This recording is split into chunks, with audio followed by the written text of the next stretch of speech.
Dad's like, I once doubted my faith too, but I, straighten the fuck up, man. Stop it with the thinking. I also doubted my faith, and then I realized that is an inside thing, so I could just pretend I wasn't, and here we are. I would like you to also pretend. I'm one of the millions and millions of apostate atheists that are around. Yes, right, yes. We are real. God-awful movie.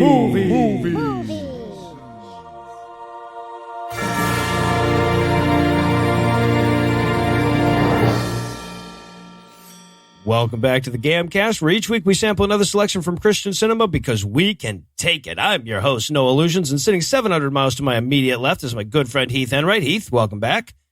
Thanks, Noah.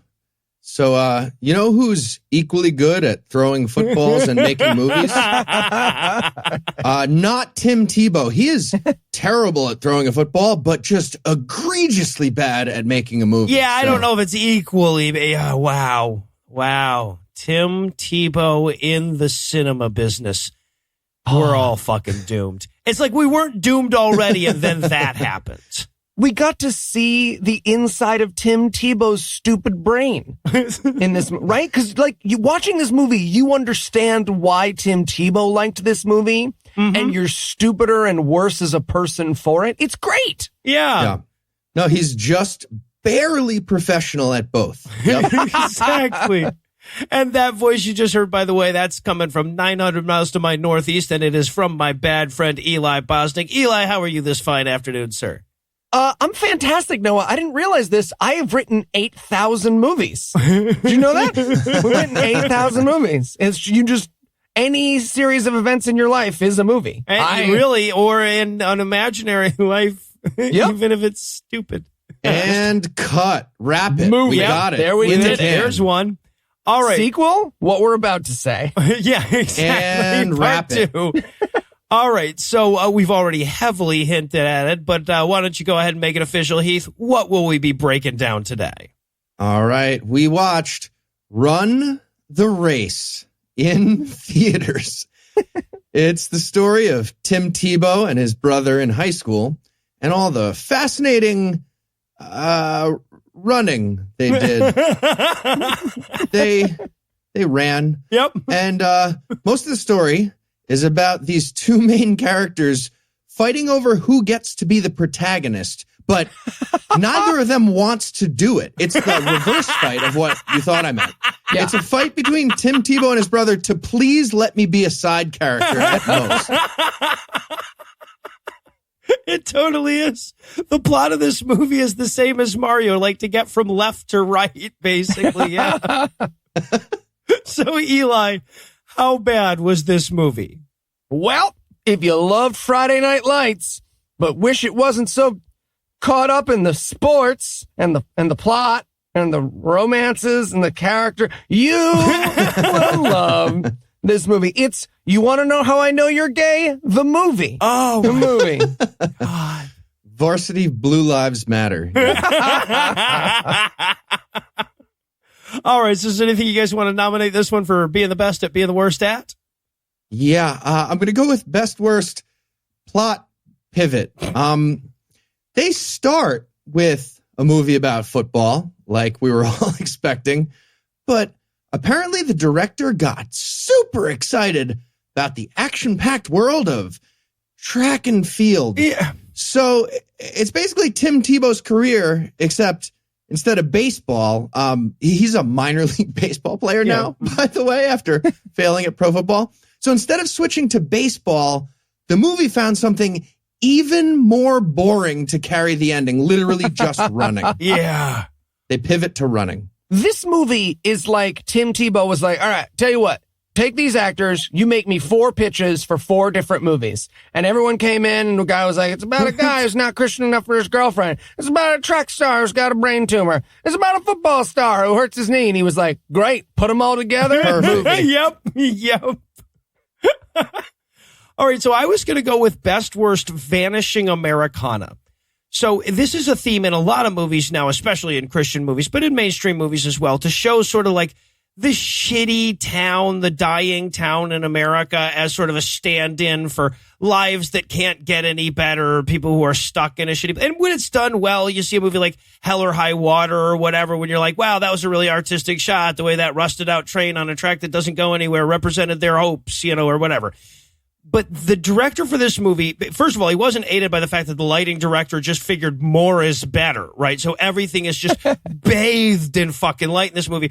But also, like, he didn't have any artistic selection. He just figured, oh, no, I get it. You just point the camera at something what looks shitty and put actors in front of it.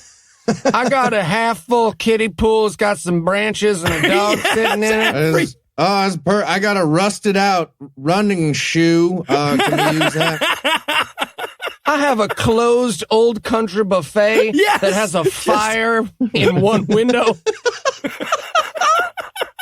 Just Norman Rockwell going through a depressive episode, narrating this goddamn movie's interstitial shots. When Norman Rockwell stopped giving a fuck. Exactly. All right, how about it's 4 kids just sitting around eating breakfast cereal around a fire? Get the fuck out of here. I was in the Sunday Times. Like Norman Rockwell wanted to quit his own painting. Yeah. Right.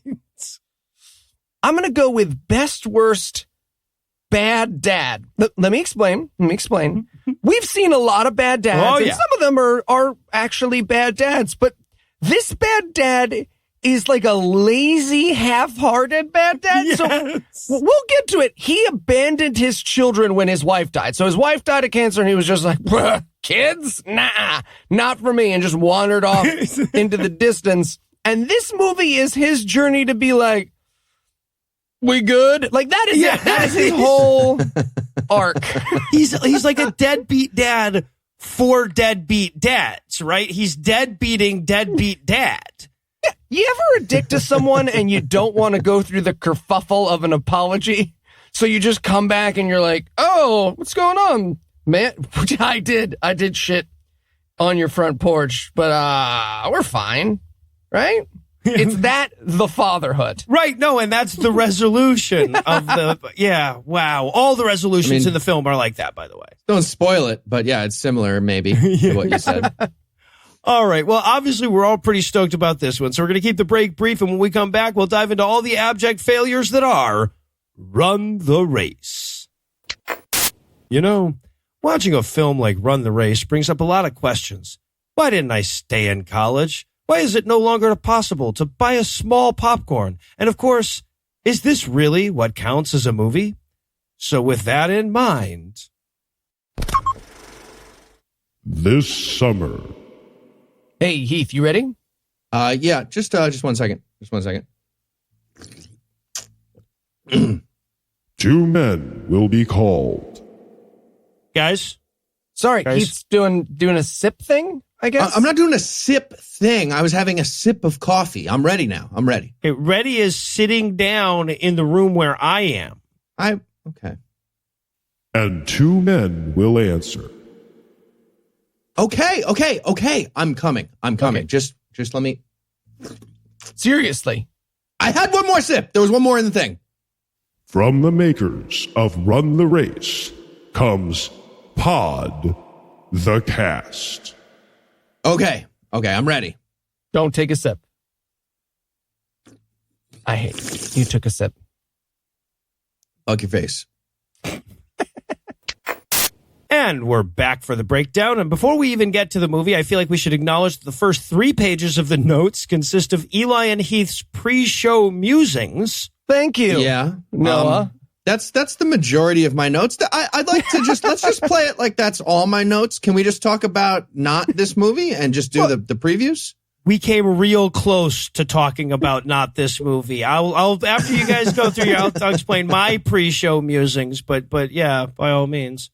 So my theater consisted of a homeless gentleman who was singing to himself through most of it, just sort of like through most of the movie. And my favorite, the other 2 guys in the theater were 2 40-something gentlemen who very clearly came into the theater to have gay sex. saw my fat ass sitting there with my popcorn and my Skittles, my Twizzler and my giant Slurpee and my coat spread out across 4 seats. And we're just like, yep, we're also here to watch Run the Race and not suck each other's dicks because we're married to women. Can't wait. Shall we? Yep, these are our seats. Movies. Love them. Num-numbers. I feel so bad for him because God knows gay sex to a Tim Tebow produced movie would be like the most ironic, amazing thing in the world, right? The very fact that space-time doesn't rip open is proof there's no God if they do that, right? Oh, that should be in the Guggenheim. Just 2 gay guys fucking with a screen of Tim Tebow and David A.R. White movies going behind them. We could make that happen, guys. I don't know if you've been to the MoMA lately. Most of it is worse than that. All right. Well, we've got the video and we've got the guys. We just got to get in, right? Make this happen. I knew I should have left him a business card for a different reason. Yeah, right. Yeah, exactly. So you like to fuck to Christian movies. Here's my card. Okay, so and so Heath, where did you watch this one? How was your theatrical experience? I watched I watched this movie in goddamn Kentucky. I had to cross state lines. I had to go to Kentucky, and in my theater there was me and one Christian couple on a date, they were all the way Christian, and like if either one was there alone, they would have been breaking the Pence rule, and they would have like ran away terrified of me. They're the worst. A lot of my notes are just what they were doing and how they were reacting to things. All right, so I saw this theater in a packed house. I also had to cross state lines. Wait, really? Yeah. No, okay, so this movie You saw this in Florida? Home field advantage? Yes. Oh, I went exciting. to North Florida to see this. Okay, so there was a theater that was playing this like an hour and a half from me, right? But also an hour and a half from me, there was a church playing it, right? So for some of these Christian movies, sometimes they'll like release some of them to the churches and then you pay like, a suggested donation. So I went and I paid the suggested donation and everything. But I was not able to catch the beginning of the movie for a multitude of reasons. Most of them being that the church's website that said that brother so-and-so was going to give an invocation before the movie. So I was like kind of trying not to show up on time. Part of it also was that it didn't occur to me that like even on movie night, you're supposed to dress like it's a church. And part of it was that I was a long-haired 40-something-year-old guy coming to what turned out to be basically youth night at the church. The bad! Oh my gosh. Did you dress like Jesus? I thought for the longest time that they could smell the atheism on me, but when they finally let me in, which is a good 20 minutes into the goddamn movie, I sat down in the fucking room and I thought, oh my God, they're afraid I'm going to fuck somebody. That's what this is. Right? I forgave them so much when I realized that it was just me, a bunch of 15-year-old girls, and a youth pastor that looked like I was cutting in on his pussy, right? That's the best. Because imagine it from your perspective. Your perspective is like, oh, great, because I look like an ant. I'm not allowed to go in and see this movie. Yes. And then you open the doors, and it's just like, I told the witch doctor, oh, okay. we were going around and saying our favorite Harry Potter book. Yes, exactly. Except you're 30, so they'd be doing something half that age. But no, his favorite is My Immortal. So, yeah. Call forward. Oh, I also learned during the pre-credits to this movie that Marina Menounos has a podcast. Maria, you are welcome on this show anytime. Just throwing that out there.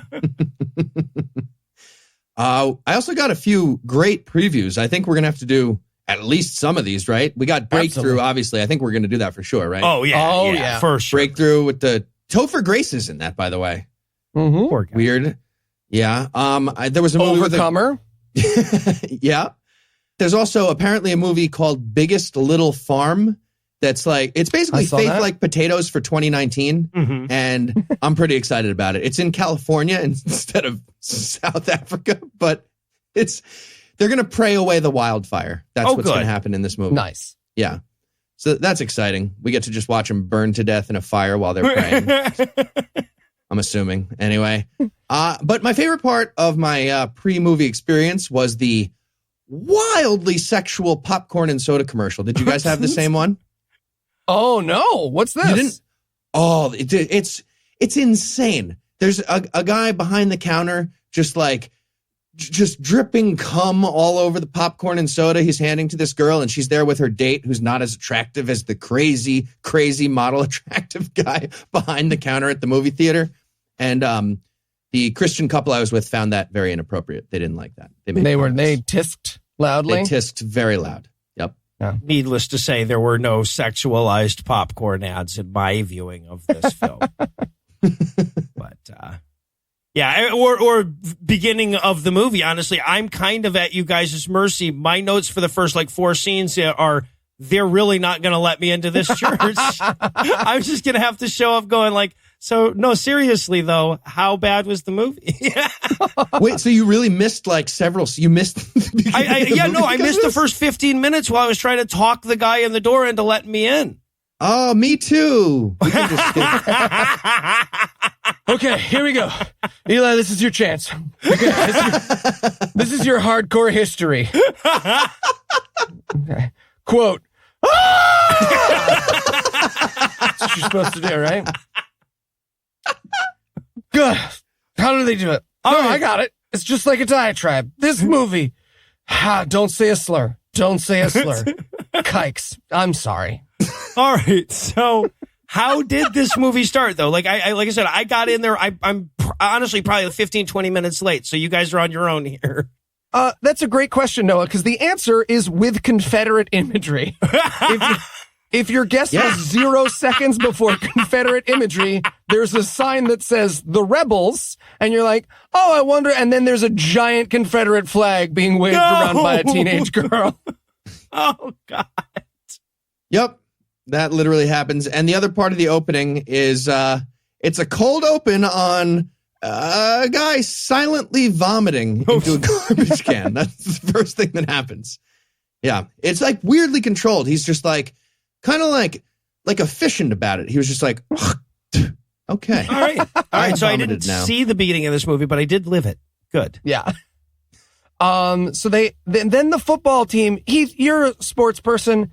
Then the football team does a musical number with the coach. Yeah. Like Pirates of Penzance. Yep. Pretty close. Pretty close. They do the ooh, ah, and they're all in a circle, and the captain is supposed to get in the middle and do a whole thing. And I was sure the kid that we were watching silently vomit a moment ago, he's the captain, or he's the big running back on the team, which is, first of all, a giant lie. This kid is playing 0 high school football, let alone college football. He weighs less than me. Yeah. He looks like the Abercrombie shirtless B team. So at best.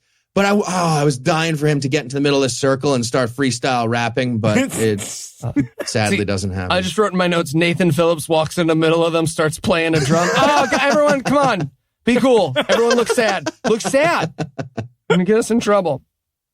And then we get some football, I'm assuming? Yep, they football a little bit. Then we get a quick flash of me and Heath's people, the marching band. Just the nerds got a half a second in this movie. Me and Heath just stood up, started giving standing ovations, got angry glares in our separate theaters.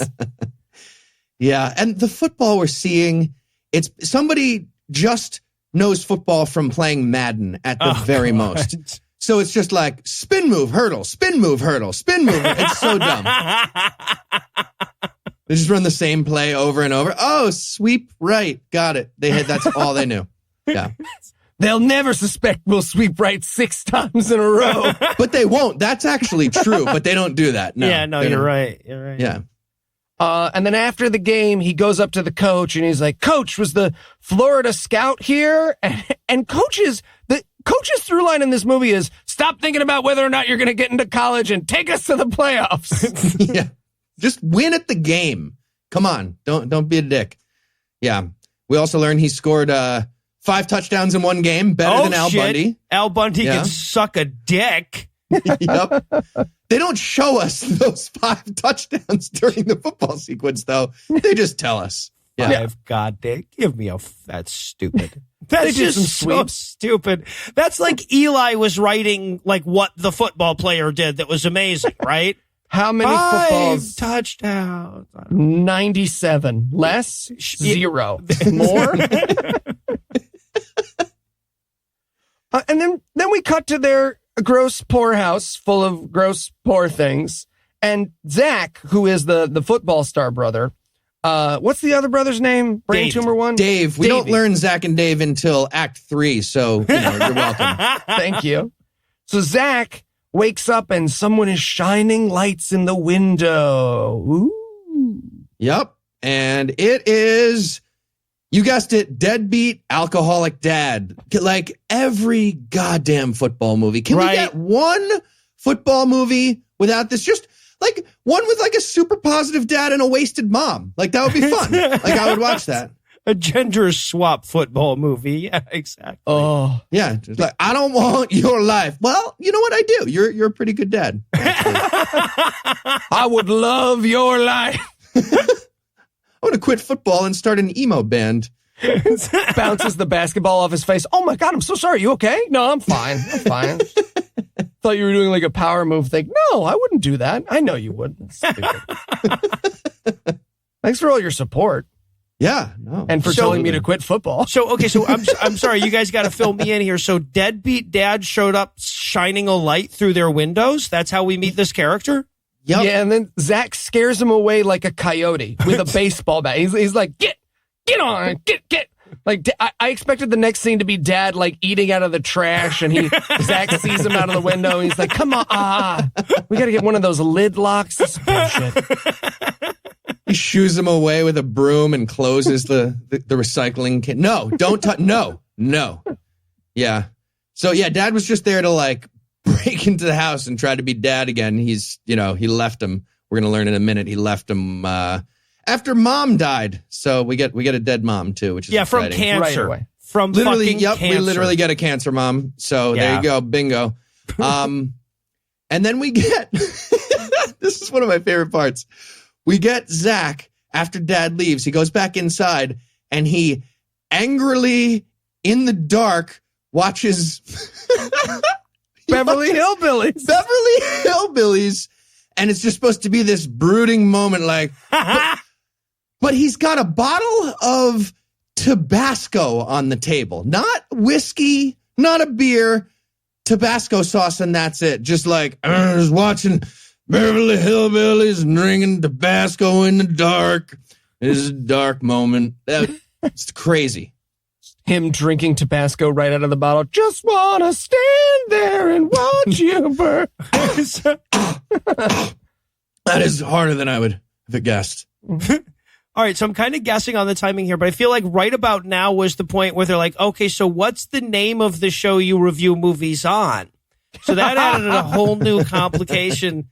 So I still didn't get in yet. I see. That was a problem. Well, don't worry. You missed the church scene, so we can see Dave going to church while Zach stays home to sleep. Yep. Classic. And we get to meet the pastor here, who is also an African-American gentleman, like the coach. Mario Van Peebles. Oh, really? Yeah. And is this woman called their nanny? What do they eventually call I was confused by this. I thought her name was Annie, and she might also be their nanny. So, yeah, not clear. It might be Annie the nanny. I think she's Annie in Unforgiven, right? Or no, Alice. And okay, yeah, but it's that chick is the main prostitute from Unforgiven, she is nanny. And yes, in the Southern world, nanny is either your grandmother or an old woman that you've known since you were a kid, and like it's a personal, it's like a godmother relationship.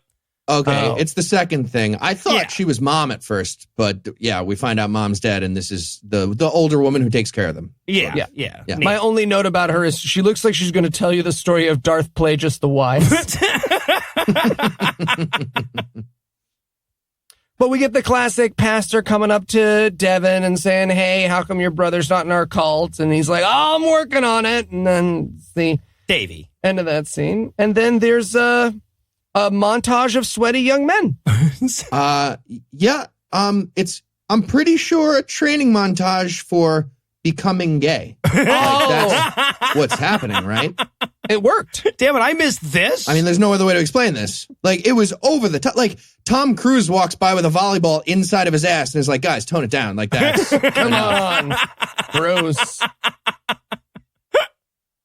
And then you were able to see the movie. Yeah, no, this is when I was able to sit down. I like literally the first thing I wrote in my notes is, oh, they think I'm going to fuck somebody while I'm here. So. This is when Noah finally was like, God, wonderful movies. That's the name. That's what it was. Yeah. So, but no, okay. But these are the first spoken words that I heard. This was my experience. I walk in and there's a bunch of 15-year-old girls in their party dresses and everything. And I sit in the back and I've got my little notes. And the first words that are said after I sit down is Zach. He's talking about the scholarship he's going to get for his football. But he says, this just proves it's not like some fantasy I built up in my mind. I love that those are the first words I hear of the Christian movie. Yeah. And this is when we're talking to the coach again, right? And he's giving that speech about like, it's not, it's about winning, not about being good at football, because he's asking about the scout again. And I thought that was like a great little message they had in there by accident. It's about winning, not being good. And that's just like Tim Tebow on the Gators and the Broncos. That's his fucking career. Yeah, no shit. I can see how this spoke to his heart. I missed that scene. The one I got was the later one where they're sitting around the trash fire together. Eating cereal? Yeah, dry. Yep. Fire pit cereal party. Very exciting. My notes here are just, this could be us, Heath. This could be us, but you're a lonely weirdo. We could buy houses in Jersey, eat cereal by the fire. Ooh. I wasn't paying attention. Did anything happen in the movie? No? Cool.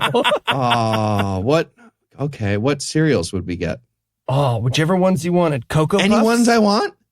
Cinnamon Toast Crunch? Fruity Pebbles. Noah could teach us how to eat Captain Crunch. Oh, I'm aware of how to eat Captain Crunch. Yeah, no, he read the book. All right, so now we cut to. I'm so stoked. I'm back in the driver's seat now. Here, I woke back up. By the way, one other note on this scene: we actually get the line, "Gonna make it out of this town and get better cereal." That's what's like. That's the saddest thing I've ever heard. Dreaming about the fucking top shelf cereal that they get. Yeah, we're gonna get rich and have a 6-slice toaster. He just picks up the bag from the bottom shelf and he's like, fuck you, fucking someday. Store brand. I'm getting Kellogg's one day. Fuck you, Fruitios. Pick a real word at least. Brab? Come on. Mr. Pibb too? One day. Senior Pibb? All right, so now we cut to a hospital. This is one of 39 scenes in this movie that'll take place in a hospital. But Davy's getting checked out. This is where Zach meets Ginger, who is played by the poor man's Shannon Woodward, who is the poor man's Ellen Page. Yeah. She's delightful. So, yeah, we're like 3 levels down from Ellen Page here. Which is still great. Yeah. And Zach's trying to hit on her, which is uncomfortable. And he goes with the opening line of, I'm on an undefeated high school football team. Here's my penis. She's not into it. My middle school's chess team is on the 4th in the nation. Marry me. I'm not a starting chess player, but I'm on the team. I'm on it. Without me managing their equipment, who knows where they'd be. Well, and then, okay, of course, she's not interested in him, so he just needs to flirt harder, damn it. That's the lesson that we should be sending to young boys today. If she very clearly tells you, no, I'm at work, please stop hitting on me, I'm not interested in dating you, you haven't asked hard enough. That's the key. You gotta keep asking and follow her to other activities. Yep. She goes, I don't date football players. And he says, why not? And she's like, the book said there has to be something like our relationship needed to overcome in order for this to be a movie. I'm just going to place this hurdle between the two of us. All right, but the brother's fine. And then it's off to work. These two boys, I guess, work at Nanny's grocery store overnight, stocking shelves. Yeah, we get to see that. We probably didn't need 15 minutes of walking the aisles to establish that fact, but that's what we got. Fucking Christ. Well, okay, but Davey is going to go to work. Zach wants to go off and party with his redneck friends after the game. Yeah, he's going to be the 97th person in the back of that pickup truck. Yes, he is. Yeah, but Davey's the good Christian kid, so he'll cover for party atheist Zach. Yeah. And okay, so I have to point out too, like every time people talk, the dialogue is painful. Like I die inside. I lose one verb every time somebody says a line in this movie, right? It's like listening to awkward people flirt at a Star Trek convention. It's painful. Yeah, it's like banter. You know what it is? It's every bad podcast, the movie. Like, when we get together, let me tell you, this homo right here, he said, you got to be there because you got to know our friend Rick. But if you did. Anyways, we are going to buy a second microphone for this movie. It really is.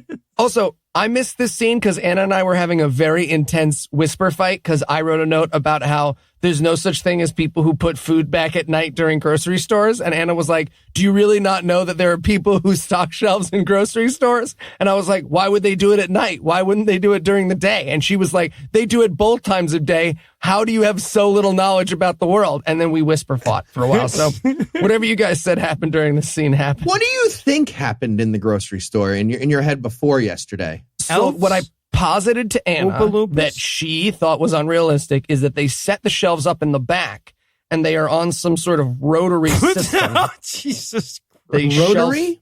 They like shelf forward onto the tracks. The tracks? Yeah, the shelves. That's why all the groceries are never in the same place. Like a theater with like the things that slide in and out? Yeah, like flies. Yes, exactly. Okay. All right. Okay. Yeah. So now it's time for them to go to a diner/tire salon.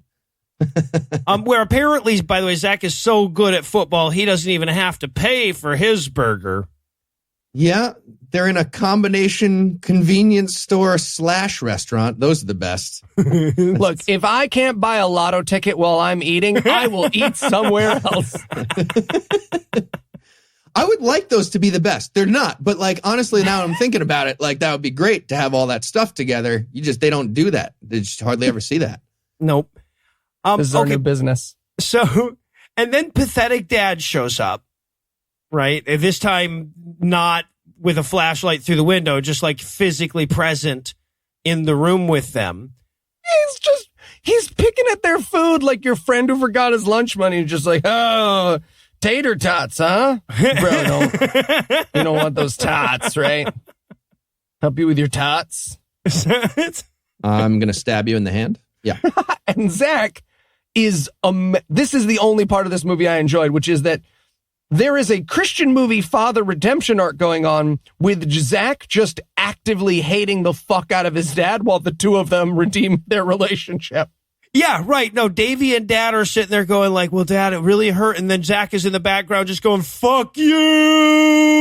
It's the best. Or no, I'm sorry. Forget you. Yes. Forget you both. Christian movies.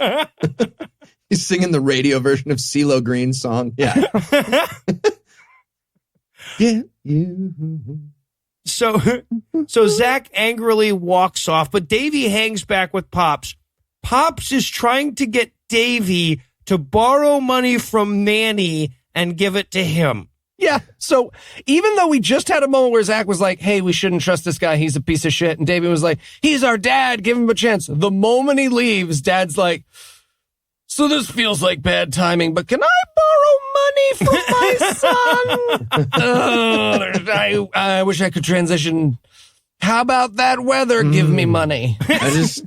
I need to unlock this Nigerian checking account and I can dad it the fuck up. Get all that child support all set. Yeah.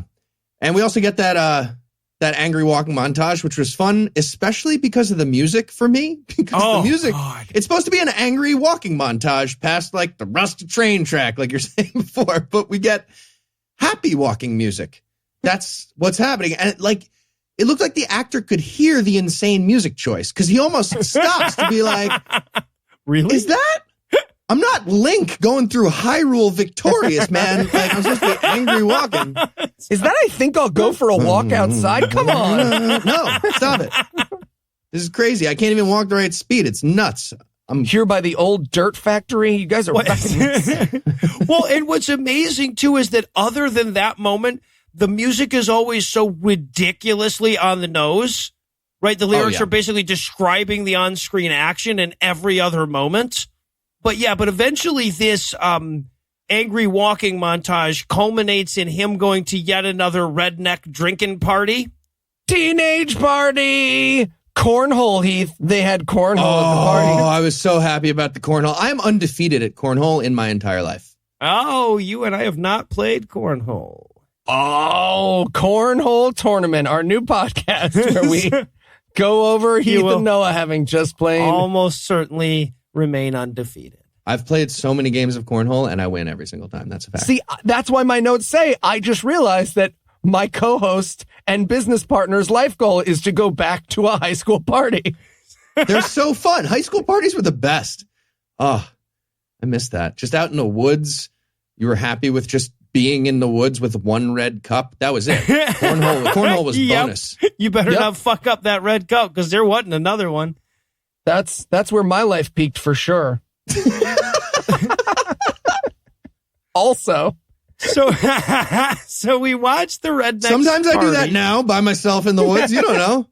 You don't know what I do. People's dogs. Multiple red cups when I do, though. Because going down to the dog park. Hey, I got more of these. Just so you know. Get as many cups as I want now. Nobody can tell me not how many. I can have 19 cups. Let me play ping pong with your wife. So, okay, well, that's accurate, but all right, let's see how it's relevant to the story. So I believe this might be a Christian movie first that we get at this redneck party. Because, of course, I missed the football at the beginning, so I hadn't seen any sportsing yet in the movie. So the first bad sportsing I see is beer pong. Right, because we get the extreme close-up of him throwing and the extreme close-up of the ping pong ball falling in the cup. They couldn't get a single shot of sinking one ping pong ball from like 6 feet away into a cup. Yes. No matter how many tries they gave him. It was like making Tim Tebow your starting quarterback. Yeah. Tim Tebow playing beer pong, he would just I don't know, knock the table over somehow with his arm motion. It doesn't make any sense how he moves his arm to throw a football. Tim, you've been praying for the last 45 minutes. I really just need you to now I got to start over. Of course, this is where we have to meet the bad guy kids from the bad guy school. They're black. Yeah, feel like making the only non-coach African-American in this movie the villain was a poor choice. Okay, so the coach and the pastor are black, so I guess they feel like they made up for it. But yeah, the fact that the black school is the school that cheats, not a great idea for your fucking movie that starts with a Confederate flag. No, but pastor and coach, they can say the N-word at this point, right? We're good. Yeah, so the evil black character shows up from the evil rival black school, and he's like, hello, we are rivals. I've come bearing a conflict. Let's do this. You're dead just like your mom punched me in the face. Yep. I wrote in my notes, now they're fighting? Fucking? No, fighting. They fight technically. I loved the squaring off moment before the fight actually started. It was just like, everybody kind of looks around and they're like, all right, we got to pair up by size to run at each other now. Come on, huge fact. Come on, you know you're not with me. Roll over one. Come on. Eli, stop lining up with my girlfriend. Stop it. Don't run around. Don't run around now that she moved. Don't get down in a football stance. That's not how this works. Okay. You You fell asleep. You fell asleep. You spit up on your shirt a little bit? No. I'm going to have her take you to the car while we have a fist fight. Just being dragged by my legs by someone's girlfriend. I never get to fight anyone that isn't Eli. He's shitting. Eli just gets brought to these parties to be a dummy for fights like this. But oh no, during the fight, Zach's leg was injured and now he can't football anymore. I expect his leg is injured so suddenly. I expected the bad guy from Karate Kid to like walk away from the fight, nod Whistling. to Cobra. Yeah. Put him in a body bag. Yeah, he gets his leg swept. Yep. Yeah. His knee swept. Yeah, he has torn his ACL, which we learned from the doctor that makes the house call to his poverty home. And then Coach explodes in like stereotype Kramer. he literally, like, the door flies open and he's like, "You've been doing that fighting?" Yeah. But yeah, no, he's super angry, apparently because they didn't write any full sentences for him to speak. Right? He says the opening of like 4 damn lines before he realizes, oh, wow, your leg's injured, isn't it? I'm not going to yell out Tussin. I'm not doing that. Stop trying to make me say stuff. All right. So we head back to the hospital, this time so that Zach can get his ACL repaired. And darn it if Ginger doesn't come back in, that nurse that he was stalking before. And it's more sexual harassment in the workplace. Women warm to that. Let me tell you. They do. When your opening line after she's already turned you down multiple times is, "Hey, should I show you my penis?" Which is literally what he does. It's classic. The question is, when can Zach start doing stand-up again, right? When will be enough? Yeah, and she gives him a hard time. She's like, "Well, I guess you don't play football anymore." Still no, though. I mean, name a book. Don't say the Bible. Too slow. No. Yeah. Bible. No, apparently that was the right answer with this. God, particular- yes, that's right. It turns out to be the right answer. Fuck yeah. Well, right, because this is where Zach notices her Jesus bracelet. She's wearing the Corinthians 2:20 bracelet, and he knows that verse, and so she is soaking wet all of a sudden. Zach the atheist looks at her Bible verse and instantly knows passage and sentence. Yeah. Yeah, it's Galatians 2:20, which apparently says, "I'm crucified with Christ." I don't remember this part. What the fuck did that mean? I'm crucified with Christ? That's a positive. That's something you wrote on your bracelet? That's insane, right? That's You're a crazy person. It's a reminder. It's like Memento. She looks down. She looks at her hands. There's nails in them. Right. I'm crucified with Christ. This is fun. Thought I was a nurse. Also, this is where I have to admit, I thought this movie was like a biopic about Tim Tebow. Not just like Tim Tebow got his hands on a script and was like, "Money, make a movie." So throughout my notes up until this point, when I Googled because I was bored, I was like, is this the story of the Tebow brothers? Which one was he? When did he meet his wife? Yeah, they just slip in a little bit of loosely based around Tim Tebow, I think. Well, but yeah. And I think what they're doing here, by the way, and this is, I'm guessing here, right? I don't have this on any authority, but what I think they're doing is they wrote this shitty movie and then somebody said something to someone about maybe Tim Tebow would be interested in producing a movie. So they rewrote the characters to have all these weirdly Tim Tebow-like characteristics, so that when he read the script, he'd say, "Wow, this really speaks to me on a personal level. I bet it'll do that to everyone who grew up in a small, poor town in Florida and went on to play football at the University of Florida as a quarterback." Noah comes over, stops his pulse for him. Huh? How about this? You want to make this movie? No.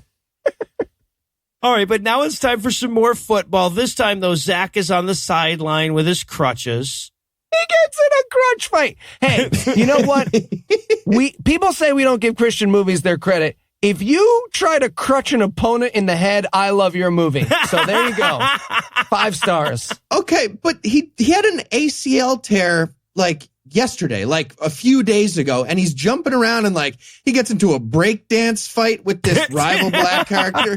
Like, what do they think an ACL tear is? I'm very confused by this movie. Yeah. So what? Right. So, and by the way, it's the same black kid that swept his leg and fucked his ACL up to begin with that comes over and just starts giving him shit on the sideline to get him into a fight because, you know, he's black. Anyway, so we have a big sideline fight. Then we head back to stocking more groceries. Meanwhile, let's check in with all the action at the empty supermarket. Jesus fucking Christ. Yeah, okay, and this is where we get to see Davey have his seizure. Yeah! So Zach is like listening to his music, having a little room temperature Coke. Gross. Davey's mopping the floor, and he suddenly has a seizure, as though these two characters are fighting for the audience's sympathy, right? We're like, poor Zach, his leg. And Davey's like, oh, his leg? Well, watch this.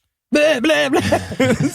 And then Zach takes, I didn't keep track, 45 minutes of comedy shenanigans to find him. He's like, hey, Davey, where are you? Oh, yeah, I bet you're lying on the floor drooling. Am I right?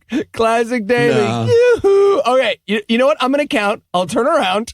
199. Oh, man, I'm being spun into the back by the rotary system we have at this supermarket. See, that's how it works. Well, and what's so funny, because I guess they think that they're building suspense by having like such a long shot of him finding Davey. But then when he finds Davey, Davey just wakes up and he's fine. So there was literally no point to this scene. Yeah, he's like, you okay? And he's like, yeah, I feel like my illness is pretty well established. Oh, yeah, absolutely. This is well written. You're a good brother for slapping my face to save me He slapped me back to life. Laying down. So happy you didn't get aborted in the Philippines. So happy. That almost happened to Tim Tebow. Yeah, no, it did. All right. So the next morning, we get the two of them getting up. Well, no, I'm sorry. We get one of them getting up. Davey gets up to jog because he's good and Christian, but Zach stays in bed being lazy. Classic. Yeah. And the music here is, Noah mentioned this before, it is literally describing the plot, like to a word. The music's just like, don't worry about me. 2 acts still to go in this movie. I'm going to be the main character now in this song and movie life. And Coach shows up now, and he has brought donuts? They don't show us the donuts. There's a box and he says there's donuts in it, but they very carefully never open that box. Yeah. He also knocks and then turns around and walks and turns his back to the door and delivers all of his lines with his back to the door. That was an interesting choice. It's like there's an alien ship moving in on the horizon and Coach doesn't want it to get the drop on him. There is no point in this scene where he is looking in a normal direction. It's like he was jerking off and someone caught him and he put everything away, but he still has the erection. So now he's just like, oh yeah, Coach, the big football game. And he's like, yep, football game. Just turn this. I want him to do the rest of the movie mother. facing backwards, just the entire rest of the movie. He's coaching backwards. the football game from the sidelines, like in a spoon. He's looking at what's happening. I sure would love it if you boys ran a Heat 49 to the left. Sorry, right. Stupid. My left. East. And also, was there also a feeling to this scene like he was going to offer him gay for pay? Because that was the vibe I was getting. He's like, yeah, you boys sure have had a hard time. If only someone could help you out with $300. I feel like this is notes about you and the homeless guy in the theater. I did not catch that. Like I would offer him $300. The rest of my Skittles, apparently he was too good for that. I don't want to get into it. Start with a low ball. All right. So, but what I love about this scene, so Coach is here because he thinks that Zach could rehab his ACL in time to run track this year and get a scholarship for track. And what I love so much about this is that as Coach is telling Zach how good he could be at track, Davey is basically running in circles around them going, when am I in the scene? Am I going to be in the scene, guys? You guys talking about how good it would be to be a runner? Just walking with a track trophy behind him. Yeah. So just putting this somewhere. But yeah, now we get to that great plot pivot that Heath was talking about to the far more dramatic sport of running fast. Gonna get that track and field money and get out of this town. What? So now we go off to an auto show, or as Eli wrote in the notes, a car shoe. So again, I had a big fight here. These are real? Yes, yeah, where people take a bunch of old cars and then folks go to look at the old cars. I'm out of the humanity. We did bad. We did You wrong. thought this was a fictional thing with people having cars? Yeah, why do they do that? I'm sitting there whispering fervently to my wife, why do they want to look at cars? And she's like, I don't know, but it's a thing. And I was like, it's not a thing. And we Googled it and it's a thing. Why? Tell me why they want to look at I don't cars. know. They rotate them out at night. They put them in there into the parking spots, whatever.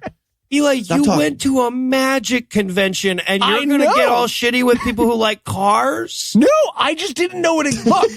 I go to magic conventions. There's nothing lower. There's NAMBLA's annual meeting, and they won't have it in the same hotel as us. I'm not judging. I just want to know is it something about you can look at the engine and be like, this is the one of a kind. Yeah, it's like a classic cars and old ass cars, yeah. I really deeply don't understand. Some people are into cars, Eli. Okay. Yeah. So okay. But we're here because it's Get time a real for hobby like card tricks. All right, but we're here at the auto shoe because it's time for Zach to take his relationship with Ginger to full restraining order level. Right? Yeah. Or because it's a movie, into success. Yeah, no, exactly. The fourth time he asked her out, though. Jesus. He negs her, and then she's like, yeah, let's go on a date. Great. Yeah, That's what he happens does.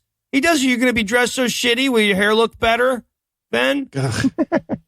Jesus fucking Christ. Yeah, she gives in because that's how all great romances start, with her giving in. Okay, well, I wouldn't judge everyone who badgered someone into eventually dating them. I don't think we need to judge those relationships. Some of them work out just fine. Maybe. He's at the doctor. Yes, yeah, exactly. Then we cut to Zach. He's fucking around. He's not doing his rehab enough, and he's not exercising hard enough, and he's giving up on life. Damn it. His knee will never heal at this rate. This scene is so pointless and amazing. She's like, have you been doing your rehab? No. Have you been stretching? No. Can I play football? No. What? Did you hear my questions? Yeah, but so he leaves, or him and Davey leave, but Davey's like, oh, I forgot my coat. Let me run back in.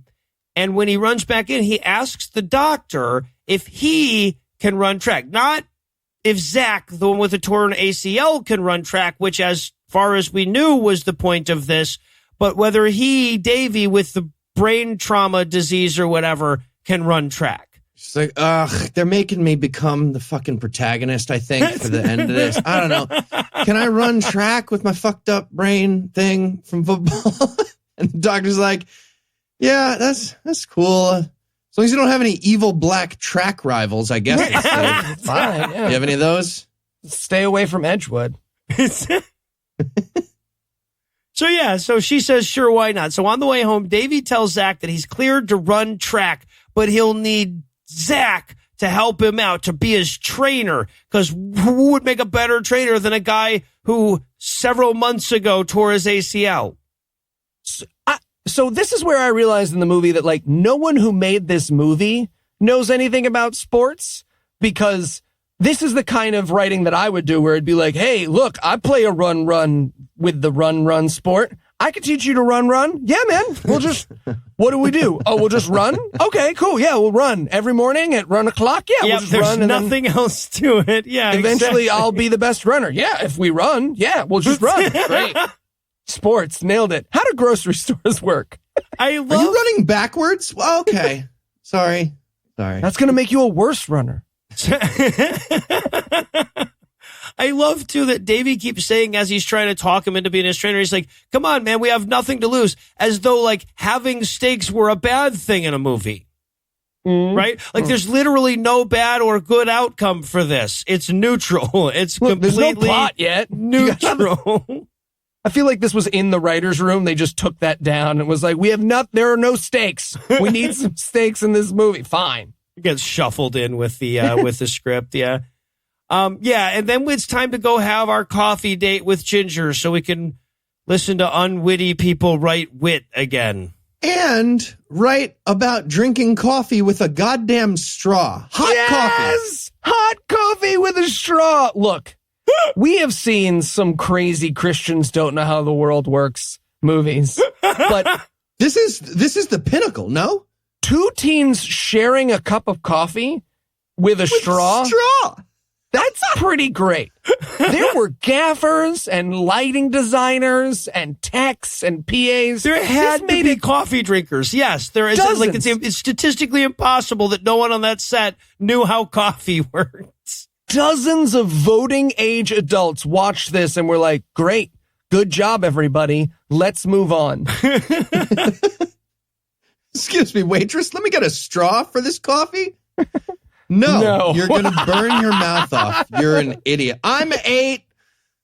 Burn my mouth. There, you should have said something. But of course, the point of the scene, though, right? The fun part here that we've seen in every third fucking movie we watch is that she starts to say grace over her coffee, but he doesn't. How embarrassing.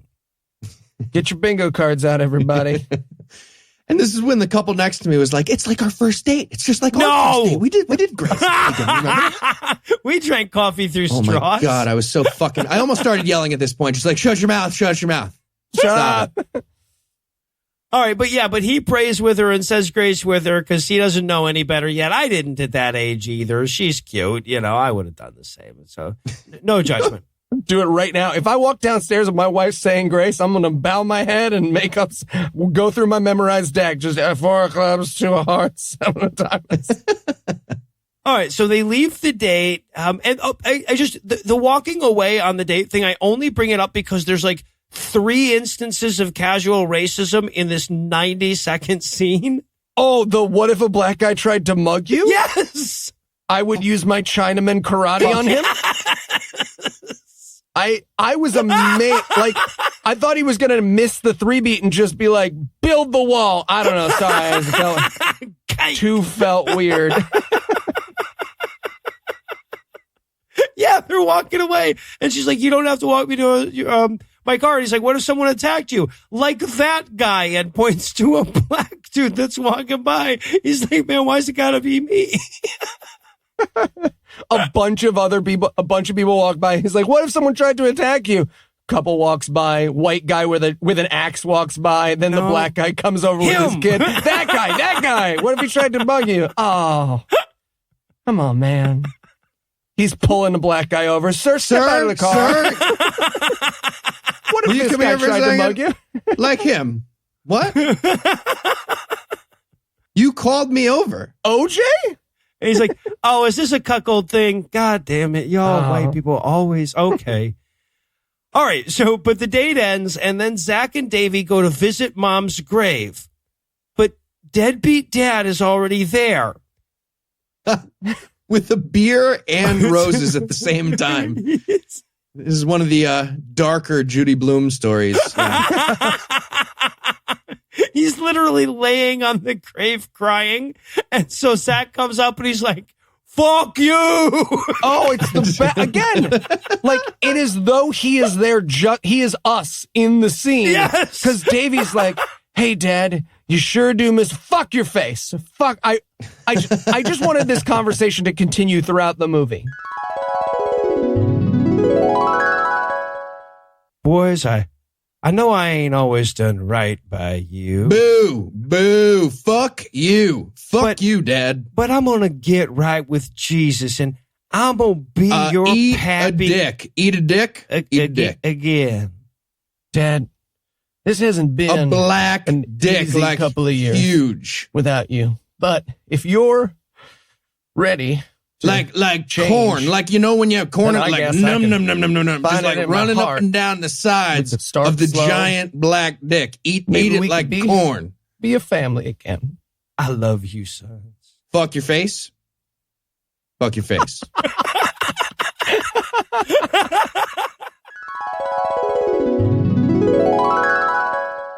Yeah, I mean, that's pretty much how it played out. It really is, though. They have a flower fight.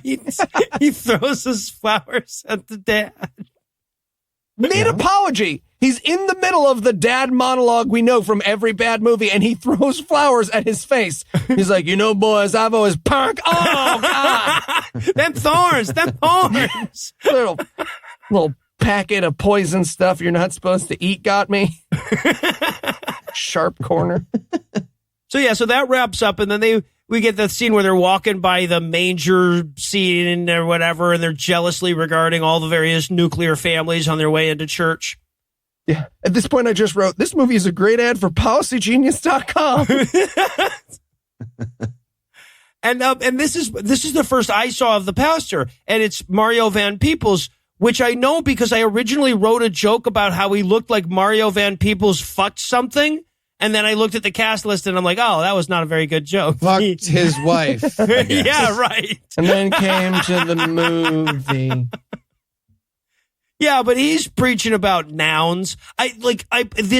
This fucking sermon was amazing. It is 100% meaningless. Oh, absolutely. Right? Like if you reduce this mathematically, it would be a zero. He keeps talking about how you need a capital M moment to turn them some days into todays. Those are literally the words he's using. Yeah. Fucking sermon brought to you by the posters in the teacher's lounge. Also, weird moment during this scene. Correct me if I'm wrong. A little boy eye fucks the shit out of Zach while they're both sitting in the pews. What was that's that? the best thing. This must have been happening to Noah as he was watching this happen on the screen. Like all the teenage girls turn around. Yeah, it is weird to be the only adult in this church. Noah's just like, yeah, I brought a light. I couldn't use my flashlight either. My fucking notes were so bad. It was so messy. Yeah. Was that like supposed to be a flashback or like? I think he's supposed to be looking at like his younger self in church and remembering what it was like to love Jesus so much or something. But they really don't play it. So it really looks like that little boy's going like, hey, you, me, behind the church, 3:30, right? But yeah. Eyes on you. He points to his eyes. He points at Zach, slits his throat in pantomime. All right, that kid's hard. So, all right. So they're driving home from church, and Zach turns to David. He says, I need to get out of this town is still the plot. Got it. Do you want to sum up your thing? I have a brain thing. And we get the exact quote. It doesn't matter what we run from. It's just time to run. Jeez. Those are nonsense words. Like, I know. Again, to follow up on that sermon, like you could just like, it doesn't run what we matter from. It's just time to matter. Like it doesn't matter what you say. Oh, dumb.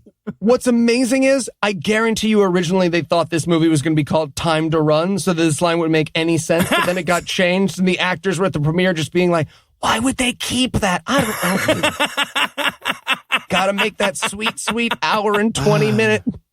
Tramps like us, baby. But no, stop doing that. You keep doing that.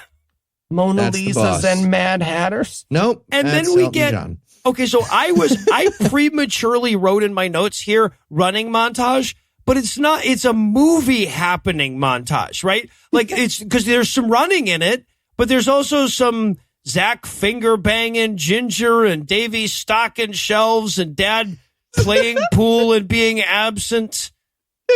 There's some cereal. There's a cereal montage inserted into the running montage. Yep. Yeah. We get Dad getting good at bar pool, which is a weird addition to the montage. Like, I thought that was like, feels like like a real life drunk dad just ran onto the set and was like, I'm in the montage too. I'll play pool. Look at me play. Let me play pool with your wife. Blood vomited on the table. That's part of the game at the bar. You got to shoot around it. shoot around and vomit, is what they say. Also, does he play keep away at one point? I'm pretty sure the people who made this movie think Ginger is a dog. Yeah. I think he plays keep away and catch. Zach and Ginger's montage might as well be him like pulling her hairs and knocking her fucking books out of her hand and shit. Right? He's like, they don't know the difference between bullying and flirting, clearly. One other moment in this montage, they were like, all right, this is kind of dumb. How do we spice up this mostly running montage that we did again? What about a supermarket business montage built in there? What's Nanny been up to? She's doing the books. We get Nanny like just literally looking at a spreadsheet being like, wow, this maybe I could get a rotary thing that moves the things from the back straight to the front to speed up the process. I don't know. All right. But now it's time for Zach to meet Ginger's family. She lives in a rich house and he has a poor car. Now, okay, we haven't talked about the car yet. They went so goddamn overboard on the poor car, right? Like they broke every single light or turn signal. There's a crack in every window. Barney Rubble is in the passenger's seat. It looks like the live action remake of Cars, and this is the character played by Larry the Cable Guy. Yeah. It's like whatever happened to Cars, and like this car had like a meth habit, and then actually it's the cars behind the music. Yeah, right. All right. So he goes in to meet the parents, and we have the super awkward, and it's not super like, you know, going and meeting the parents is always super awkward. This is far more awkward because of the stilted fucking dialogue. Oh, absolutely. Dad's opening question is, so does my daughter fuck half as good as her mother? Trick question till you try. Get out of here. He goes, how do you like my daughter? And Zach goes, well, she's as fuckable as your wife. I don't get the question. She looks like the opposite of Florida. Do you get what I mean by that? And then, as if that's not an awkward enough question, Dad follows up with, and what do you think about Jesus? Name 3 of his albums now. Spending time with Jesus. His greatest hits. That doesn't count. I wrote in my notes, oh God, it would have been worth dating Ginger and ruining that relationship just to get to be in that room when Dad asked me that question. I love that. And Zach's answer, I mean, it was nowhere near Noah level, but it was pretty good. Like, I kind of enjoyed his answer. He's like, well, Dad, buckle in. You're not going to like this, I think, for myself. So yeah. Yeah, no, the fucking record scratches to a halt and all the cartoon characters gasp as he explains that he's Christian, but not church-going Christian. Again, this is only in Christian movies. The like, are you my religion? Yes, but not to the exact extent that you are, in a way that is improvable except by my own admission. Yep. You get out of my fucking house. But he makes a bunch more good points. He's like, remember when Jesus didn't heal everybody in every town he went to, even though he was a magical healer of everything? Yes. Giant asshole. No? And Dad's like, wow, all right, well, that's pretty good. Do you want to fuck my wife? You got me good, boy. Let me just tell you right now. I was holding on by a thread, but you just snapped that thread with your fire. Dad's like, I once doubted my faith too, but straighten the fuck up, man. Stop it with the thinking. I also doubted my faith, and then I realized that is an inside thing, so I could just pretend I wasn't, and here we are. I would like you to also pretend. I'm one of the millions and millions of apostate atheists that are around. Yes, right, yes. We are real. But yeah, so dinner wraps up. Ginger walks out to the car with him and bitches at him. She's like, how dare you not tell me that you had doubts about Jesus and weren't 100% committed to your religion? But to be fair, I'm kind of on her side. It's like, dude, can't you just pretend to be religious? If you don't care, it's the world's easiest thing. Yeah. Right, especially with our religion, you don't even have to do good stuff. No, not even a little. I mean, look, he nails this argument. He's just talking himself out of ginger. Well, right. Okay. So that's the thing. He does this because it's said in the book, the Screenwriters for Dummies book, that the relationship needed to be in conflict as we moved into Act 3. Right. That's why they're mad at each other. Yep. So he bitches at her and he drives away. And he backs out of a circle driveway because he's a dumb person. Like me. You shouldn't be allowed to do anything in reverse. I'm not comfortable that your vehicles have a reverse gear. Making a 9-point turn in someone's circular driveway. And I'm facing the house again. Damn it. I'll go the other direction. This'll do it. I'm gonna stand backwards and drive that way through a spoon. This'll do it. All right, so now I guess we've checked all the boxes on the Act 2 screenplay by the numbers chart they were working from. I guess we can take ourselves a break. But first, let me give Act 3 the hard sell here. Will conflict resolution? Will climax? Can falling action? Find out the answers to these questions and more when we return for the schlocktacular conclusion of Run the Race. They will forget to do all those things until the last second and then be like, check. Yeah, everyone will did. too. Yes. And then everyone exploded. Conflict resolution, climax, falling action. It's Michael Scott pulls a gun, the movie ending. It is, yes. Freeze SBI. Closing credits. Hi, everyone. Welcome to Terrible Websites Anonymous. We're proud of all of you for being here. Jeff, why don't you start us off today? Yeah, okay. My name is Jeff. I went to a 45-minute marketing seminar at the Hilton. Very nice room.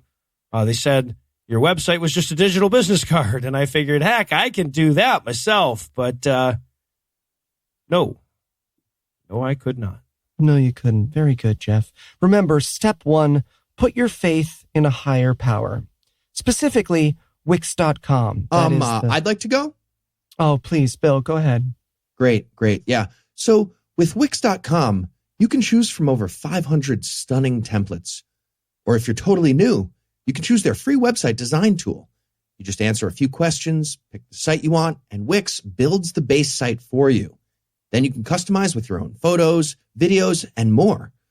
But instead of doing that, I paid my nephew $4,000, and well, that was 4 years ago, and he's never going to finish your website, Bill. No, he's not. What do we always say, everybody, huh? There's always hope with Wix.com. That's right. Get started now by going to Wix.com. That's Wix.com/podcast to get 10% off. Wix.com/podcast. My nephew's been really busy. You know, he's moving. For 4 years, Bill? Maybe. No. Got a lot of stuff. You know, when watching Run the Race's excruciating Meet the Parents scene, our minds couldn't help but be cast backwards by our own similar interactions. So, without a movie plot to reflect on here or anything, let's look back at our own experiences for your amusement. So, young Mr. Enwright, what do you like about my daughter? I don't like phone calls, so No, about my daughter. What do you like about my daughter? right? No, that's I mean, it's super label heavy, so I don't know. She's like she's say something nice about me to my dad. Something nice about me to my dad. So, about that dinner, we just gonna go ahead and eat, or what's happening? So, Mr. Lugeons, Tell me how you feel about Jesus. Well, I'm glad you asked. 3 hours later. And the eyes of a dead pig. Huh. Cool. So, how about that dinner? Are we eating or what? It's her kindness, her smile, the way she is with her friend. Honestly, sir, there's not a lot I don't love about your daughter. Our daughter's been dead for 3 years. So how about that dinner? We eaten? Or... Huh? Is that the clip from Mystic River? And we're back for more of this shit. When we last left our heroes, Davey was running track, Zach was fucking up his relationship, and baby Jesus was really sad about it. And we're going to rejoin the action with deadbeat dad chilling at a pool hall. Oh, this is the razzing your son for running track scene, right? And also razzing your friend for his son running track. This the weirdest choice for a writing. Just, I hear your son runs like a runner. Yeah, this random guy in this pool hall was reading the paper to learn about the high school track breaking news. And now he's describing that to us. And of course, Coach is there too, right? And Dad's like, yeah, he's running some gay track or something. And Coach is like, you should be a better dad. And then the dad's like, define better. And he's like, this is just the beginning of the third act, man. Not yet. But it's here also that we learn if Davey takes first place in tomorrow's race, he'll go to state championships. Yes. Get that $1 million prize for high school track. Yeah. Get out of this town. It's and he literally like runs up to the coach and he's like, you stop saying nice things about my kids. Yes. Right. But when Dad learns, I guess, that Davey's only one race away from state championships, that's all he needs to straighten the fuck up, right? Yeah. Yep. Who knew? Yeah. He's about to leave the bar. Bartender's like, you want a 6-pack of road beers for leaving? And he's like, no, I do not. This time, no. I will not. Can you pass me that leaf so I can turn it over? This new leaf? I'll be eating later cheese. Gonna go jogging next to a gravel factory. Yeah. All right. So then we head over to Davey praying before the big race. And I love because a good Christian prayer has to include all the legalese, right? So he's like, God, if it is in your will, do the thing you were already planning to do. But if I, herein referred to as the party of the first part, do hereby state unto the with please make me win or lose or whatever you were thinking. It's cool. Okay, so if track and field is part of your plan, okay, that's weird. Weird plan. Yeah, weird plan. And I love it. Zach comes in on this and he's like, hey man, are you going to stretch? And he's like, nah, I'm just doing the praying thing. And he's like, oh, okay, maybe stretch too though. Pray and stretch at the same time. Loosen up the hammies while you talk to the Lord. Yes. But yeah, so now it's time for the big race that we first heard about in the immediately previous scene. Yeah, the race that they cover on the radio. Yes. So that's how everybody in this town is like glued to their radio, listening to color commentary on track and field. Color commentary on a foot race is on a 400-yard the foot dumbest thing I've ever heard. It goes on for a while too, and the guy doesn't know what to say. He's just like running. If I was going to use a verb to describe this, I already said run. Run would be the verb, though. Yeah, that would not jogging at all. It's run. It's very clearly running. Main guys run and other guys are also. I should have gotten names before the race. Tell who the protagonist is. I don't know. All right. So, okay, you guys know ovals? You guys know ovals, right? You should fucking see running? This thing. It is ovular. So run. They even include it's It's actually really hard to tell from here who won. So in a second, they're going to tell me, and I'll tell you. Yeah, my color commentary is I can't really tell what's going on. Yes, but all the kids run, but Davy runs the runniest of them all, and now he wins the race. And now we're back at church. I wanted him to get side tackled by the evil black guy during the race. Like, that would have been just another concussion. Well, it's on me. We'll get there. So now it's time to head back to Mario Van Peebles' church for more of his bullshit, banal drivel wisdom. I got some football metaphors for this. If you don't have faith in your football coach, I'm sorry, that means trust. The word I'm thinking of is trust. Your coach exists, you know that. And it would be negated if your coach, told you all of a sudden that he rose from the dead, you would stop trusting. Or if he told you to massacre your bride on your wedding night if she wasn't a virgin, you would say, no, coach, that's not how you play football at all. Fuck. Damn, I thought this was going to work. Hold on. Seemed like a good one. All right. God is like a box of chocolates. Fuck, that's the other guy. Okay. The devil is Bill Belichick. You get it? I think this is a good start, and we can work from here. And the sermon accidentally wanders into real reality for a second, and he doesn't know what to do. He's just like, faith is great. Well, I mean, okay, faith with action. So really just the action. The action is great. Why am I here? What have I done with my life? I am not necessary. Let me just check my resume real quick. God stuff, don't fuck a lady. Oh, I fucked a lady. Damn it. Yeah, but somewhere. But of course, Dad shows up for this particular sermon because of that leaf he turned over at the bar. I, at this point, dedicated an entire page in my notes to just what's the plot, written while holding my pen like a dagger. Right?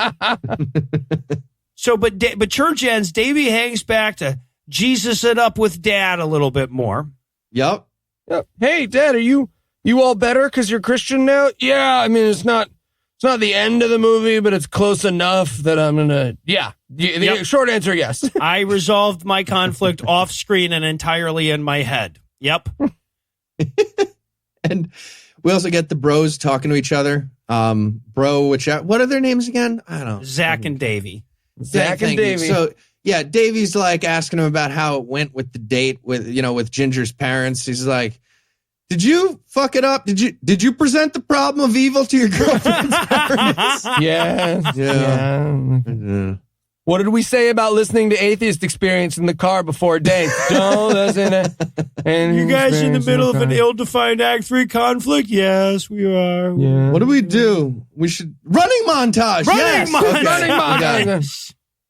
At this point, my notes just go, there is, at most, another half hour to this movie, and it is not about anything. Not yet, no. And, okay, so this running montage, this was the peak of my best worst, right? Where, like, the director's trying to do artsy of them running through this dead town, but again, he's like, what if I just set the camera in this poop right here? This is human poop, I think. Look at this lady. This lady's doing meth at a weird angle. That's fun, right? She ain't gonna find no vein between her toes. All right, now she's running from something. I don't know. Maybe she just decided to run. She's meth running. She's running at us. It's coming right at us. All right, break it down. That's a wrap, everybody. All right, so now it's time to resolve that. The movie just ends in a tackle of the camera by meth lady. Give me your briskets. Oh god, that would be my second favorite alternate ending to this movie. Government took my baby. All right, so now it's time to resolve that conflict with the love interest. So we head back to the hospital. He shows fucking Ginger is there doing her work. He shows up and he's like, "Can you forgive me?" And she's like, "For what?" And he's like, "Right." Are we done?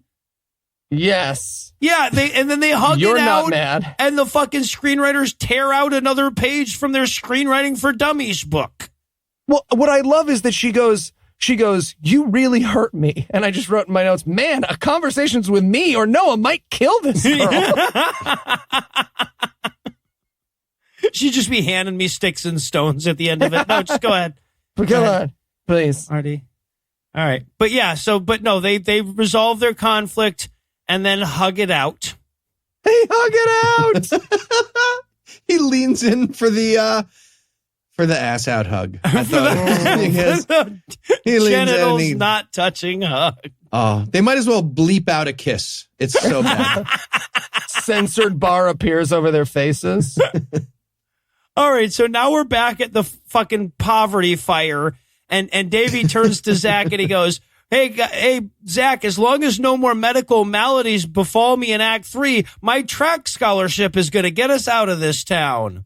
And actually, the whole time you were training me, I was training you for football, running, sport. Wax on, wax off. That doesn't relate. Well, but what is his plan here, though? That he's going to get a track scholarship and they come with, but you have to let your little brother come too rules, and therefore they'll both be able to go to college? I would like to bring this sock puppet and my brother to college. No, it's just like a Little League draft. You get the brother option. If you pick one brother in round 4, you automatically get the option of another brother in round 8. That's how college tuition works. Yeah, exactly. But just then, Davey has another seizure. As though the movie ran out of ideas. Like, you literally see all the characters standing around being like, "Oh, there's no conflict left in the movie. Davey, you wanna take a tilt?" "Oh yeah, absolutely." By the way, did you guys ever have in your Little League a brother who didn't get optioned? Like they picked the first one and they were like, "No, I don't want the other one in round 8." And they didn't go to the same team. I feel like me and Eli have similar amounts of Little League experience. Absolutely. I'll tell you what happened in my Little League. The bunter was king for the day. We rotated the Little League players out on racks, on rails. Yeah. We had more Little Leagues in the back. All right, so now we cut to the hospital where we learn that Davey had a super seizure and he can't run track anymore. This is where we get the great bedpan humor. Yeah, he asked him to dump his bedpan, and he's like, "Oh, I mean, yeah, you're my brother, and I love you, and you're sick." And he's like, "No, you would have touched my poop, gay. You're gay for my poop." Yeah, that was when the couple next to me was like, "Pee and poo." Classic. Yeah, right. Yes. The only things we're allowed to laugh about. Fantastic. Poop is universally funny. I feel like if the writers heard me say that, the line here would have just been the brother going, "Poop." And the couple next to Heath would have laughed exact same amount. Yeah, right.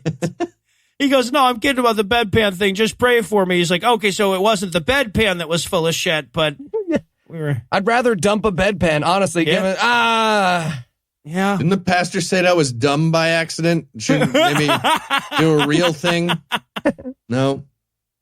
All right, well, then Zach goes out to the waiting room to get some nanny wisdom. And Nanny's wisdom here is so fucking stupid, right? Like, Nanny just lists all the bad things that ever happened to her life and say, "But I'm happy in this exact moment, therefore all of those things were necessary." Yeah, she's like, "I had ovary tumors and I cried every day for a year." I just wrote, seems excessive. Every day? You didn't take Christmas? You cried on Christmas? Right. And then she's like, "But the world makes sense now." And like, does it? Like, now that I'm a 65-year-old supermarket magnate living in Swamp Crotch, Florida, this makes sense. It's all coming together. God is also, love. How depressing was the describing grandma thing in this monologue, where she's like, "Your grandmother was a nice person and a lovely personality." That's all. Describe something my grandma did that's real right now. Too slow. Handmaid's Tale. Well, she's like, well, God gave me ovarian cancer and I was mad that I couldn't have kids. but they're not realizing this because God wanted me to take care of the two of you. And then Zach's like, oh, but couldn't you have done that with children of your own and no cancer? And she's like, that fucks up my thing. Shut up. She just stands up. Oh, children of my own. Fuck. I'm going to go poison a lot of food in the grocery store. I'll be back. I'll be right back. But the whole fucking scene, and this is the pivotal, like now his fucking, problem of evil question is going to get answered here. The ironclad logic is the Texas sharpshooter fallacy, right? I'm here, therefore this must have been where God was aiming. Jesus, yeah, but shit sucks, but God loves you, so he has to be real, otherwise he couldn't love you, and I wouldn't be allowed to say that sentence. Problem of evil is solved. The two sentences go one right after another. She's like, life being bad doesn't mean God doesn't love you. He loves you so much. The end. That is my logical progression. Yeah, so armed with that wisdom, Zach drives home to get Davey some hospital gear. When he gets to the house, he has to like sadly look at pictures for a while. Yeah, it's really depressing too, because he's doing that like, hey God, why is it so hard to pray? I feel dumb. Like this is crazy. I feel crazy. I feel like a crazy person unless you respond. Nope. Crazy person. Great. So crazy. I am a crazy person. I love you, Don. And then he's like, Lord, I'm done running. Just please help me find a better vehicle for the climax than running.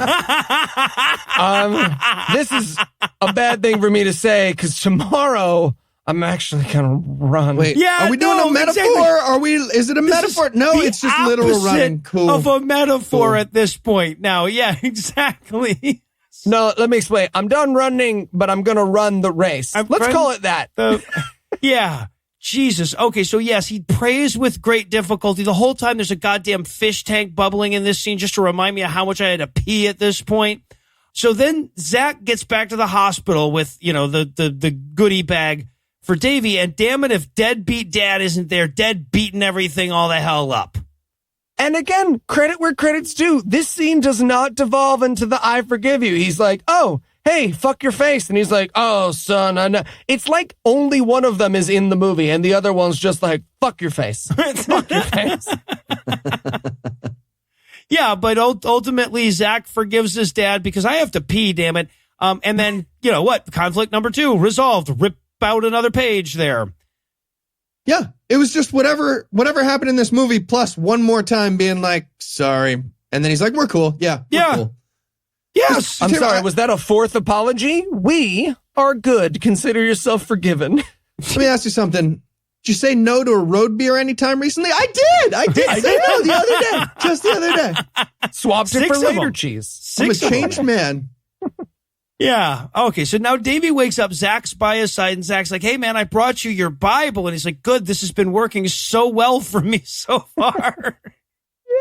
You want to read about some horse sticks? Huh? And then he says, and I just want to make sure I got this right. He says, I prayed for you. And he's like, oh, thank you. And he's like, and then I switched over to me. Yeah. Yes. I didn't want to make the prayer all about you. I need some shit too. Well, I had him on the line. It's an odd turn for the conversation. I'm going to say it right now. And you know how you asked me to pray for you? Yeah. Well, I did. I prayed like I never prayed before. All right. Wow. That's great. That's great. And then I prayed for me. Cool. Sorry, what? You prayed for you? Yeah. I was like, Jesus, if it's your will, send me a sign. Sorry. Just no quick thing. I'm in the hospital with a brain thing, and you switched over to you for a second during your prayer? Yeah. Well, because my girlfriend your girlfriend is mad at you. Yeah, I know. I heard about that. It was right before I had 4 grand mal seizures. So yeah, no, I heard about that, but I feel like, lock it in here. Are you mad? I just wish your prayer was a little more focused on, stuff that matters. You're mad. Fuck your face.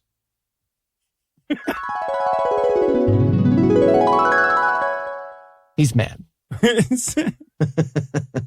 But now Zach loves Jesus. He's like, I went into that house an atheist and came out a believer. And Davey's like, that's great. So you had a conversion that happened entirely in your own head and weren't on camera at the time? He's like, yep. He's like, we are nailing this movie thing, huh? Cool. I believe you, though. So, that's like we shot it. I feel like you're the main character now. That's you now. And then... Stop. Because this movie was only boring and not nonsense up to this point, Zach is going to run in Davey's place at the state finals. That's not how anything works. Wouldn't that just sub in somebody else?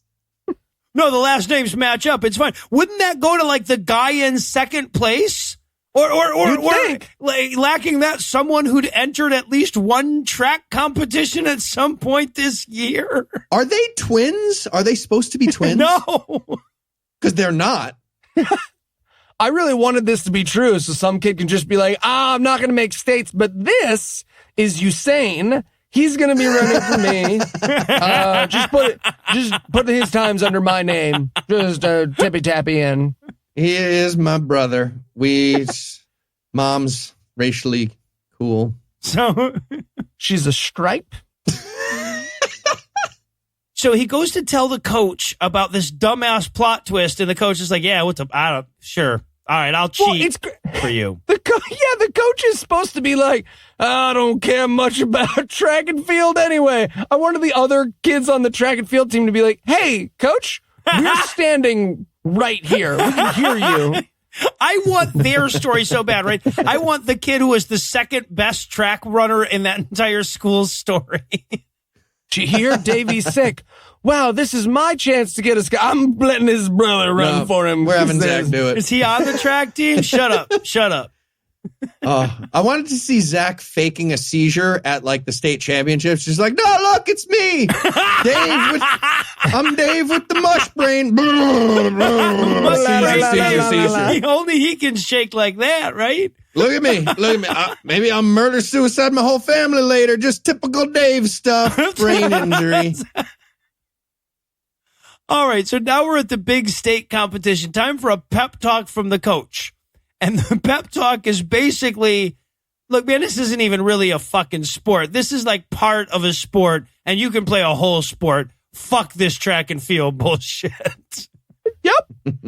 I'll cheat at track and field. I'll kill everyone on the team. I'll put them in a bus. I'll let the bus roll into the river. Great. Species just got stronger.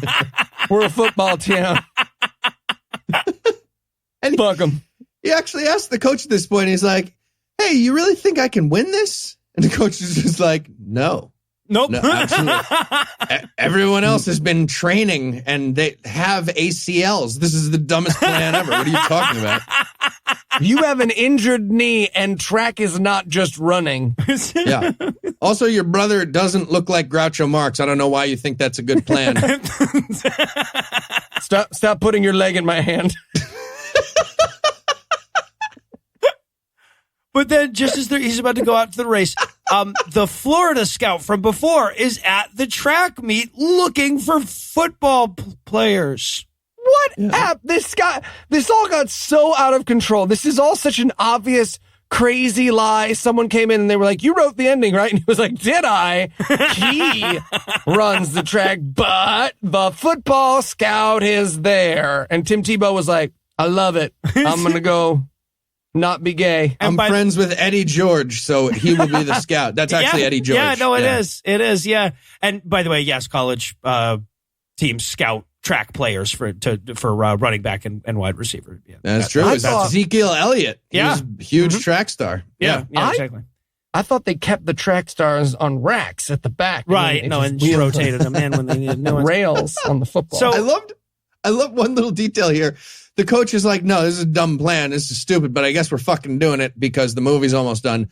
Let me give you some advice. And he's like, so you're a football player, right? Imagine a track like it's 4 football fields. It's 400 yards ballpark. So just imagine 4 football fields.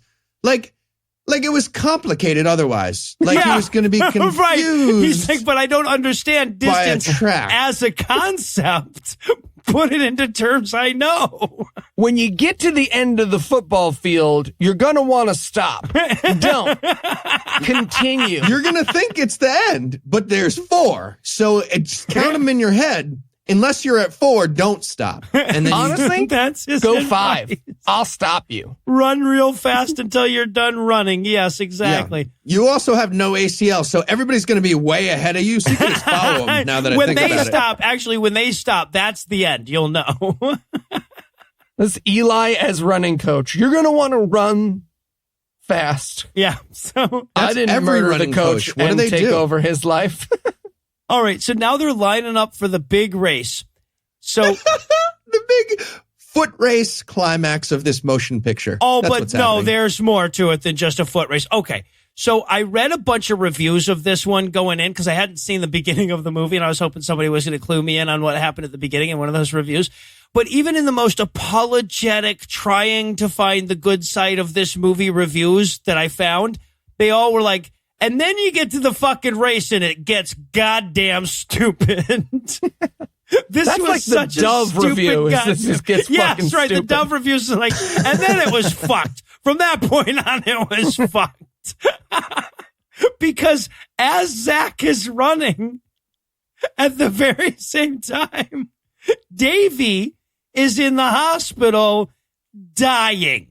At the starting pistol. It is starting pistol. Yes.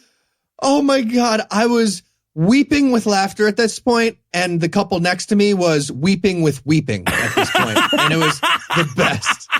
They were so mad at me because they were crying and I could tell, and I was laughing. Dude, now just multiply that by 63 and imagine they're all 15. That's exactly what happened to me. I started cracking up when I realized this is where they went. And I was like, they're not going to let me stay to the end. They're not going to let me stay to the end. I have to stop laughing, but I couldn't stop laughing. Oh, it was so good. And he's running the race and like the cross cut with the dying, and he's running the race, and he's like, he's using the great advice from coach. He's like, all right, left turn, right. Don't stop. Just another football field. Easy. Field. But Got it. But then he loses the fucking race, right? He loses the race and Davey dies. And I would commit any number of felonies to go in and recut the movie so the credits start right there. Absolutely. That's I wrote, if the screen goes black and the words "fuck God" just appear on the screen, this is my favorite movie. Oh, God, that would have been such a good ending. Should have prayed for an ACL. That's on you. So, okay, so now Zach's driving back home. He's all excited because the Eddie George was impressed. So he calls Nanny, and Nanny's like, that's great, but I am not going to make sure you're not driving before I tell you your brother's dead. I'm not even going to tell you to pull over first. Oh, I wanted him to be leaving a message for Davey. Dude, you're going to die when you hear this. You're going to literally die.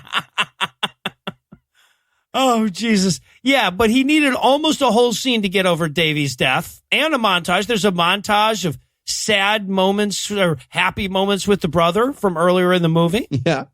Technically not a running montage, but it's almost all running stuff. There is running in the montage, yeah.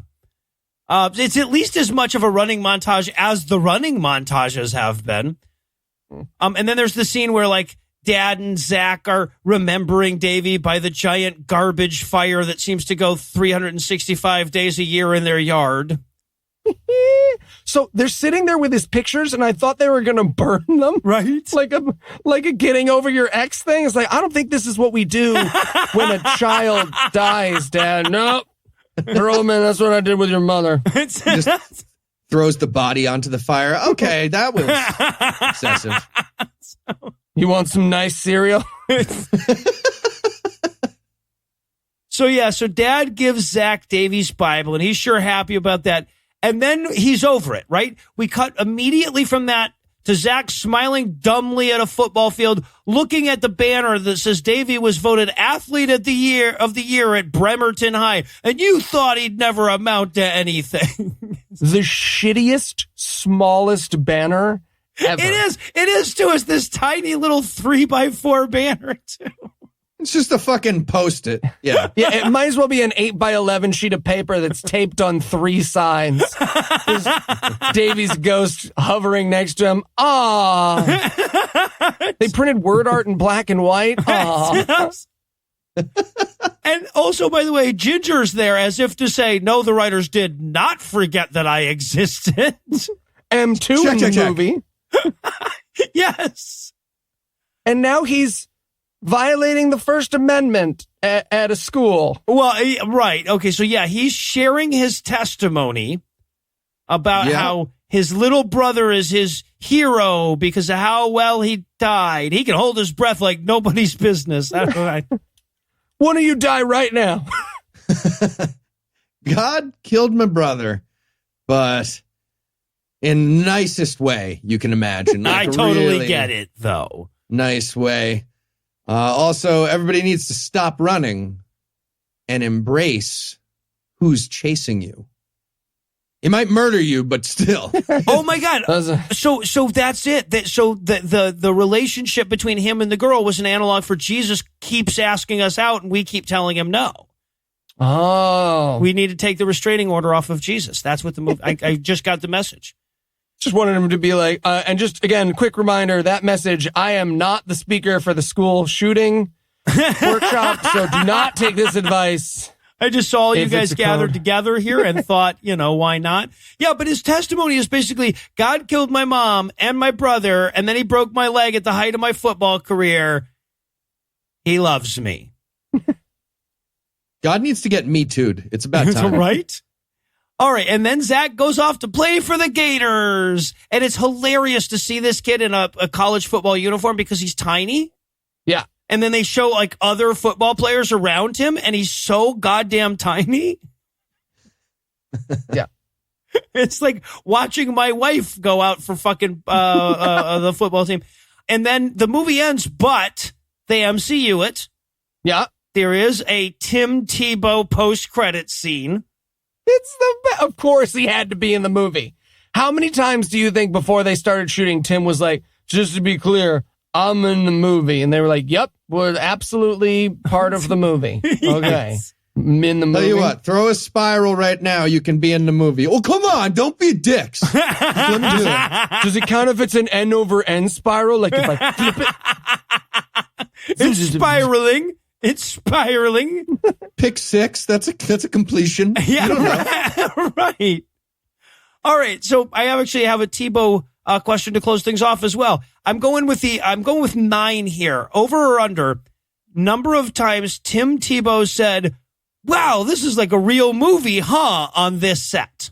Oh, wow. Over. Way Far over. Yeah. Way over. All right. Well, that's going to do it for our review of Run the Race, but that's not going to do it for the episode just yet because we still need to set things back in motion for next week. So, Eli, tell us, what's on deck? Well, Noah, we're headed back to Nollywood with a series that's got at least 6 installments that I've seen on YouTube so far. A Prayful Wife. Oh, good. Oh, like playful. No, pray, like one who prays. Decidedly not a pun because they yeah, wouldn't exactly. know that. Nollywood, I'm guessing that is not a pun. Okay. So with that to look forward to, we're going to bring episode 184 to a merciful close. Once again, a huge thanks to all the Patreon donors that help make the show go. If you'd like to count yourself among the ranks, you can make a per episode donation at patreon.com/godawful and thereby earn early access to an ad-free version of every episode. You can also help a ton by leaving a 5-star review on iTunes and by sharing the show on all your various social media platforms. And if you enjoyed this show, be sure to check out our sibling shows, The Scathing Atheist, Citation Needed, and The Skeptic Guide, available on iTunes, Stitcher, and wherever else podcasts live. If you have questions, comments, or cinematic suggestions, you can email godawfulmovies@gmail.com. Legal services for this podcast are provided by the law offices of P. Andrew Torres. Our theme song was written and performed by Ryan Slotnick of Village Drafts on Mars. All other music was written and performed by our audio engineer Martin Clark and was used with permission. Thanks again for giving us a chunk of your life this week. For HeathEnwright and Eli Bosnick, I'm no losers. Promise to work hard to earn another chunk next week. Until then, we'll leave you with the Breakfast Club close. Tim Tebow went on to get out of that shitty Florida town and become a minor league outfielder for the Mets with their team in a shitty Florida town. And also Binghamton, New York. Yep. Where Eli's from. Yep. Noah went on to have his name added to some lists in Lake City, Florida. Zach met girls who put out in college, and dropped Ginger like a hot rock.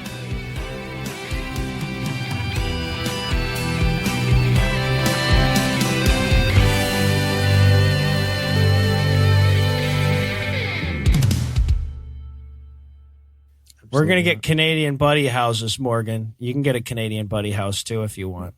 Morgan, you can live in my house. You want to get yourself a Canadian buddy house. The preceding podcast was a production of Puzzle and a Thunderstorm, LLC. Copyright 2019. All rights reserved.